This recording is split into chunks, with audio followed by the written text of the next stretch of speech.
एक दफा का जिक्र है, एक बहुत खूबसूरत महल में स्नो वाइट नाम की शहजादी रहती थी। स्नो वाइट न सिर्फ शक्ल की प्यारी थी, उसका दिल भी बहुत साफ और नरम था। सब उससे प्यार करते थे, लेकिन उसकी सौतेली माँ, जो एक चुड़ैल रानी थी, को उसकी सुंदरता पर बहुत गर्व था। वो रोज अपनी जादुई आईने से पूछती, इस दुनिया में सबसे हसीन कौन है।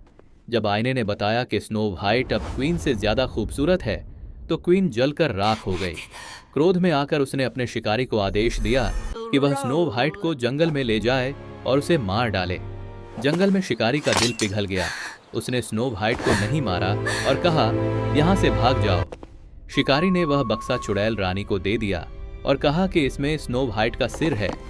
स्नो वाइट अपनी जान बचाने के लिए घने और डरावने जंगल में भाग गई।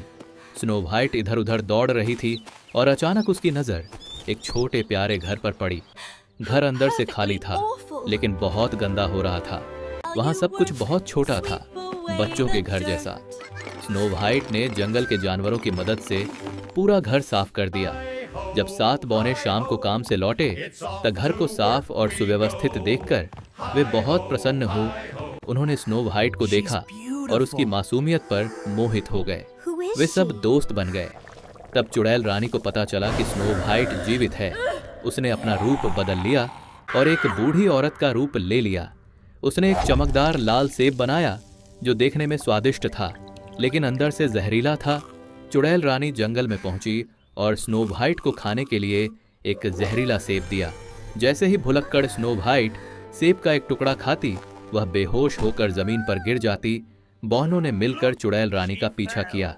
चुड़ैल रानी पहाड़ से गिर गई और उसकी मृत्यु हो गई। लेकिन स्नो वाइट नहीं जागी। बौने बहुत दुखी हुए और उन्होंने स्नो वाइट को एक कांच के बक्से में डाल दिया। कुछ देर बाद एक राजकुमार वहां से गुजरा। स्नो वाइट को देखकर वह वहीं रुक गया। राजकुमार ने प्रेम पूर्वक उसके माथे पर चुंबन दिया, जिसमें हर जादू को तोड़ने की शक्ति थी, और चमत्कार हुआ। स्नो वाइट जाग उठी। अच्छाई की बुराई पर जीत हुई और वे हमेशा खुशी से रहने